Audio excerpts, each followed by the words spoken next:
A streak of blue. Thomas and Edward gave a splendid effort building the railway, but they weren't suited for fast mainline services. As such, the fat director purchased another engine called Henry. Although a good sort, he was prone to steaming troubles, which caused endless frustration. Due to a lack of funds, engines were loaned from other railways. One of these, known only as 87546, fancied himself the savior of the line and never failed to make it known. Oh, blimey, Edward, you look exhausted. I feel exhausted. I can barely feel my wheels. Look, let me take this train. You've done your fair share of the work today. No, Johnson, you've got your goods to take. Plus, it would take too long for you to turn round. Well, I could always pull it backwards, you know. No, you've got more than enough to do, so save your steam on my work and stay focused on yours, please. All right, Eddie, steady on, won't you? Fret no longer, he declared, dragging Henry and his train into the big station. For I have restored order to our timetable once more. Does he ever tire from all that hot air in his boiler? Thomas remarked to Edward. I say, you little one, the big engine beckoned to Thomas.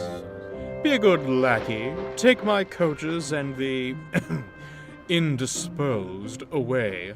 I must rest my aching wheels.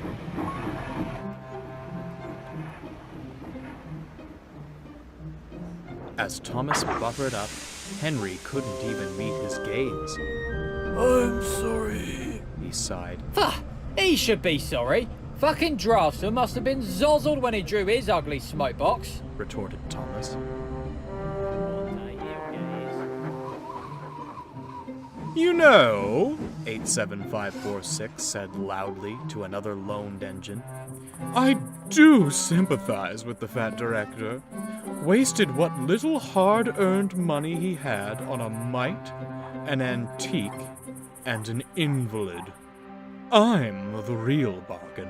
The strength of 3 for the coal and water consumption of 1. Only a matter of time before he purchases me.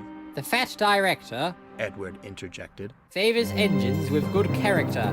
You leave much to be desired in that department. And where has good character led you, replied 87546. Certainly not the main line. Speed and strength are all that matters there. When I pull coaches, you merely see a streak of blue. Engines like you fade into the background. A more pressing matter. When I am purchased, what do you suppose my proper name should be? I fancy something regal. Lord Frederick Regaby has a certain charm to it. No? Well, I think you're out of Save your steam, Thomas. It's no use arguing with him. The next morning, 87546 awoke to a startling sight. There was Henry, hissing halfway on the turntable. What the devil is this? Henry coughed feebly. Well, get better and out of my way this instant. My admiring passengers are waiting. I demand extrication at once. Oh, worse and worse. The fat director scowled. These passengers cannot be kept waiting. I'm sorry, Edward. As the others have gone, you'll have to take the coaches. Well, with all due respect, sir, I think the Express is a tad beyond Edward's capabilities. Not if I help you, bubbled Thomas. 2 engines are better than 1, sir. Besides, the others can manage their own shunting for a while. The fat director considered. Very well, he said at last. Do your best, but take care. Don't you worry, boss man. The engines backed excitedly onto the train. The passengers marveled at the strange combination, but were thankful to have any train at all.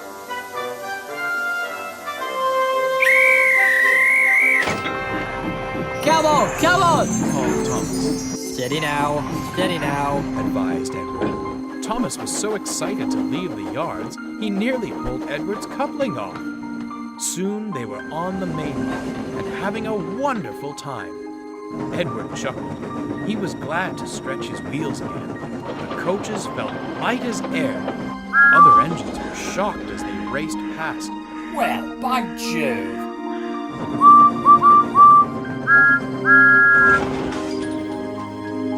Later, they returned to the big station, exhausted but triumphant. Well, Smiled Henry. our streak of blue has returned, and in one piece no less. 87546 scowled as the happy passengers swarmed out of the coaches. What splendid little engines you are, Your director must be proud of you. Oh, he's more than happy. chuckled Thomas. No. Ha! Ha! Fumed 87546. You were only allowed out of the yard because clanky old Edward couldn't manage alone. Enjoy your brief moment in the limelight. It's already fading, Ah, if I didn't know any better, smirked Thomas. I'd say he didn't half eight shunting his own train. He chortled off to the water cooler, but Edward stayed behind. You all right, Henry? What on earth happened this morning? Oh, the usual steaming troubles, you know how it is. Miraculously, however, He winked. the problem seemed to vanish after you had gone. You didn't. Oh, no, Edward. Henry grinned, Do you really think I'd do such a thing? and without another word, Henry steamed away.